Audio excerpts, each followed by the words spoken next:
Hello friends. मैं हूं मुकेश और आप देख रहे हैं बीसीडी एडुकेटर्स। अब तक हमने देखा एलसी किस तरह से काम करती है and the different parties involve in a letter of credit. उसके बाद हमने देखा बिल ऑफ लेडिंग एलसी में किस तरह का होना चाहिए। अगर इशूइंग बैंक को बिल ऑफ लेडिंग पे और टाइटल ऑफ गुड्स पे अपना पूरा कंट्रोल रखना है तो it should be issued mid to the order of issuing bank होना चाहिए और consigned to the order of issuing bank होना चाहिए। It should be clean and shipped on board। आज का जो टॉपिक है इसमें हम डिस्कस करेंगे, वेरी इंपॉर्टेंट टॉपिक है, charter party bill of lading and risk associated with charter party bill of lending. UCP इसके बारे में क्या कहता है वो हम डिस्कस करेंगे और क्या क्या रिस्क इस charter party bill of lending के साथ इन्वॉल्व है वो हम डिस्कस कर देंगे। Charter party bill of lading में कौन कौन सी पार्टीज इन्वॉल्व होती है वो हम डिस्कस करेंगे और किन किन कमोडिटीज के लिए इस तरह का बीएल इश्यूज होता है वो हम डिस्कस करेंगे। तो ठीक है, स्टार्ट करते हैं आज का topic. Generally charter of party bill of lending उन कमोडिटीज में यूज होता है जहां पर कमोडिटीज इन बल्क ट्रेवल करती है। लाइक आपका ऑयल हो गया, ओट्स आपके हो गए, वीट हो गया और किसी तरह की और कमोडिटी जो बल्क में ट्रेवल करती है। लाइक पाम ऑयल हो गया, आपका नॉन एडिबल ऑयल्स हो गए, मैग्नीज ओर हो गया, आयरन ओर हो गया। इस तरह की कमोडिटीज में charter party bill of lending use होता है। अब देखते हैं चार्टर पार्टी होता क्या है। ये एग्जांपल से समझते हैं इसको। एक शिप है, ये इसका मास्टर है, ये है शिप ऑनर। एक पार्टी है जिसको अभी जो इस शिप को एक पर्टिकुलर टाइम के लिए और एक पर्टिकुलर रूट के लिए हायर कर लेती है। भाई ये शिप आपका है, आप इतना पैसा लीजिए और ये शिप को मैं पर्टिकुलर टाइम और पर्टिकुलर रूट पे मैं चलाऊंगा। ऐसा इन दोनों के बीच में एक एग्रीमेंट होता है।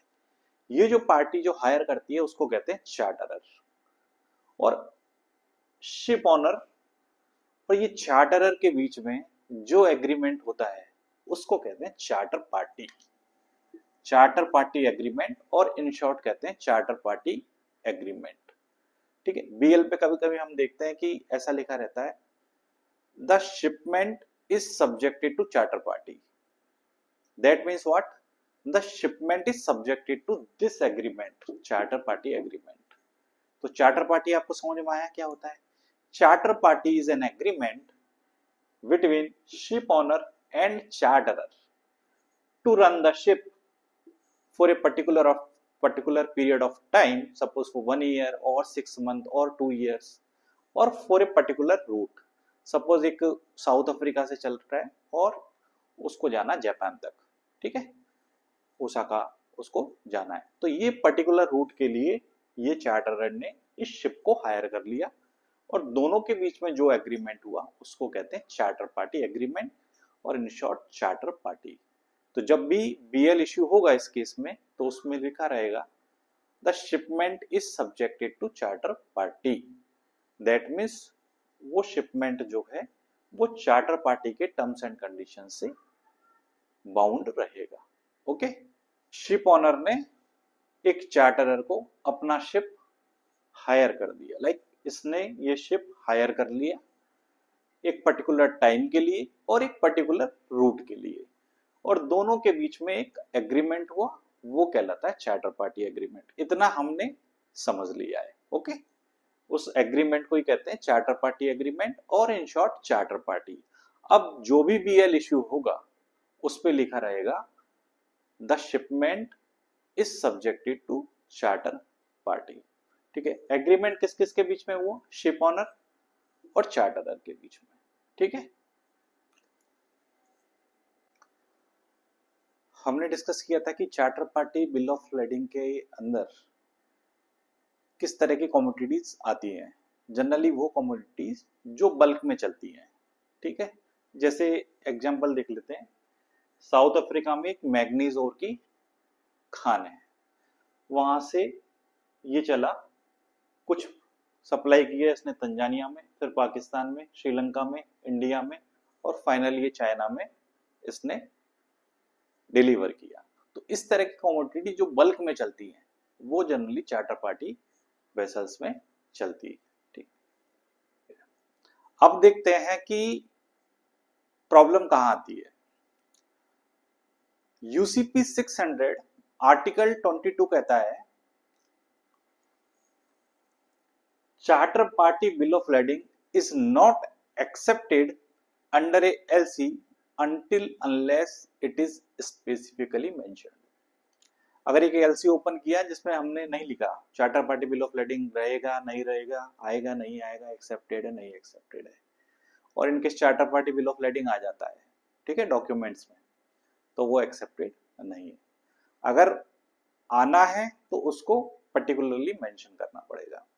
दूसरी कंडीशन क्या कहता है, वो कहता है banks will not check the charter party contract even if they are required to be presented by the terms of the LC. LC में हमने लिख दिया कि charter party bill of lading acceptable है, और चार्टर पार्टी जो terms and conditions है, जो टर्म्स एग्रीमेंट है, वो हमको भेजिएगा। लेकिन banks will not examine the terms, उसमें क्या लिखा है क्या नहीं लिखा है उससे बैंक को कोई मतलब नहीं होना चाहिए। If it is subjected charter party, तो चार्टर पार्टी की टर्म्स एंड कंडीशन से वो बाउंड रहेगा। इसका मतलब क्या हो गया, एलसी में हम क्या देखते हैं कि बैंक के पास गुड्स का पूरा कंट्रोल होना चाहिए, लेकिन चार्टर पार्टी बीएल जो कि एक ऐसे कॉन्ट्रैक्ट से बंधा हुआ है जिसको हम एग्जामिन भी नहीं कर सकते, जिसको हम चेक भी नहीं कर सकते हैं, तो we are bound to such a contract that even we do not know, we can not check it, और उसमें कुछ उल्टा सीधा है या कुछ इधर उधर है तो उस पर हम क्वेश्चन भी नहीं कर सकते हैं। That's why it is risky. LC framework में हमने देखा, एलसी में इंपोर्टेंट डॉक्यूमेंट क्या है, the title of goods bill of lading, जिसके नाम पे वो होगा वो गुड्स लेके पोर्ट से आएगा, ठीक है। इसलिए हमने बिल ऑफ lading में लिखा था कि भाई it should be consigned to the order of issuing bank, और it should be made to order of issuing bank, ठीक है। अब एक इस तरह का बीएल जो कि एक इस तरह के एग्रीमेंट से बंधा हुआ है जिसको बैंक जान भी नहीं सकता, तो वो बीएल रिस्की है या नहीं है। एक इस तरह का बिल ऑफ lading जो कि इस तरह के कॉन्ट्रैक्ट से बाउंड है, जिसको बैंक या बायर जान भी नहीं सकता और जानते हुए भी उसके टर्म्स एंड कंडीशंस पे कोई एक्शन नहीं ले सकता, ठीक है। इस तरह का जो बीएल है वो रिस्की है या नहीं है, ऑब्वियसली रिस्की है। तो सबसे पहला रिस्क हो गया कंसाइनी बायर और bank may not know or may not have access to the charter party terms, ठीक है। कंसाइनी बायर और बैंक, ठीक है। कंसाइनी मतलब जिसको गुड्स मिलने वाला है, बायर मतलब जो खरीद रहा है, और bank if it is a transaction under LC तो बैंक, ठीक है, उसमें बैंक कंसाइनी हो गया। may not know the terms and condition of the charter party or even may not have access to the terms and condition of charter party or even cannot examine the terms and conditions of the charter party. However, banks having its undertaking to pay under LC, but they are not having access to charter party agreement.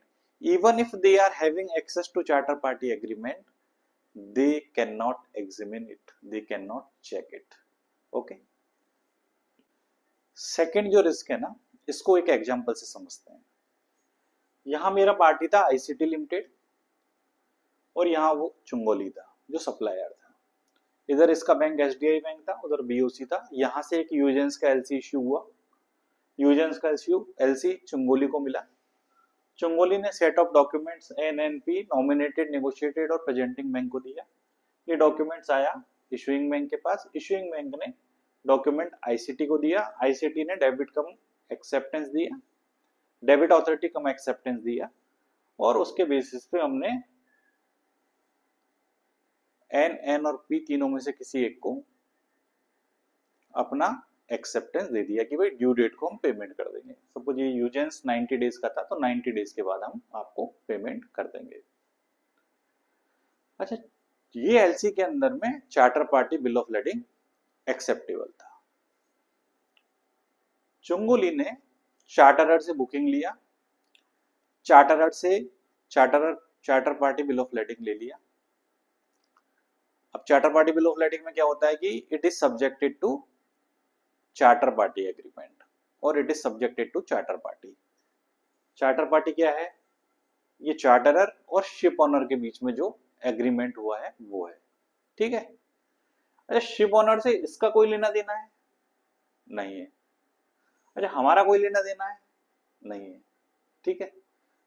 अब बीच में क्या हुआ, चार्टरर और ship honour का dispute हो गया payment को लेके। तो चार्टरर ने क्या किया, गुड्स पे लीन मार कर दिया और गुड्स सेल कर दिया। इवन इफ चुंगोली चाइना और issuing bank nothing to do with the ship owner, लेकिन क्योंकि एलसी चार्टर पार्टी बाउंड थी, charter party terms and condition से बाउंड थी, तो भी गुड्स को शिप ओनर ने सेल कर दिया। तो this is a major risk in charter party bill of lading. तीसरा तरह का रिस्क आता है जब चार्टरर बुकिंग लेता है, तो charterer might have issued the fraudulent documents. जब वो बिल ऑफ लेडिंग इश्यू कर रहा है तो वो फ्रॉडुलेंट हो भी सकता है, because BL is subjected to charter party. तो चार्टर पार्टी एग्रीमेंट के ऊपर एक्सेस नहीं रहता है बायर का और सेलर का, सप्लायर का, तो देयर आर चांसेस कि डॉक्यूमेंट्स फ्रॉडुलेंट हो। तो this was about charter party bill of lading and the risk associated with charter party bill of lading. Charter party एक एग्रीमेंट है between the charterer and ship owner. Charter party generally 3 तरह के होते हैं। एक तो टाइम चार्टर पार्टी, दूसरा है पर्टिकुलर रूट के लिए चार्टर पार्टी, और तीसरा है bare boat charter party. Time charter party मतलब चार्टरर ने शिप या वेसल को 1 साल के लिए, 6 महीने के लिए हायर कर लिया, अब वो अपने हिसाब से उसको चलाएगा। दूसरा है पर्टिकुलर रूट के लिए, सपोज साउथ अफ्रीका से चाइना जाना है तो इस रूट के लिए उसने हायर कर लिया है। तीसरा है बेयर बोट, मतलब पूरा का पूरा शिप उसने हायर कर लिया है, अब वो अपने हिसाब से कितने भी टाइम के लिए और किसी भी रूट के लिए वो चलाएगा, ठीक है। अभी रिस्क क्या क्या है? पहला रिस्क है क्योंकि charter party BL charter party से बाउंड रहता है। चार्टर पार्टी मतलब agreement between ship owner and charterer, उससे बाउंड रहता है। तो buyer, even supplier, buyers bank, consignee may not know the conditions of the charter party. Even under LC, bank demand charter party contract, they cannot examine it. Okay? तो जो parties इसमें involve है, like buyer है, supplier है, LC issuing bank है, वो एक ऐसे कॉन्ट्रैक्ट से बाउंड रहते हैं जिसको वो या तो जान नहीं सकते, even if they know it they can not examine it, ठीक है। तीसरा रिस्क ये है, in case there is a dispute between charterer and the ship owner over the payment, the ship owner may lien the goods और even sell the goods. तो इस तरह के बीएल फुल ऑफ प्रॉब्लम्स रहते हैं। इसलिए यूसीपी कहता है इन LC If it is not specifically mentioned, UCP doesn't allow charter party bill of lading. However, जो कमोडिटीज बल्क में चलती हैं वो जनरली चार्टर पार्टी बीएल के थ्रू ही आती हैं। तो क्रेडिट एंगल कहता है जब भी चार्टर पार्टी बीएल एक्सेप्ट करना हो एलसी में तो थोड़ा सा रिस्क मेजरमेंट और कस्टमर कैसा है वो देख लेना चाहिए, कस्टमर का रेटिंग देख लेना चाहिए, कमोडिटी क्या है वो देख लेनी चाहिए कि ये कमोडिटी में वाकई में चार्टर पार्टी बीएल चाहिए या नहीं चाहिए। चाहिए तो फिर रिस्क एसेस करके सैंक्शन करना चाहिए। तो ये टॉपिक को इतना ही शॉर्ट रखते हैं। अगला जो टॉपिक हम पढ़ेंगे वो पढ़ेंगे UCP 600 Incoterms and clean LCs.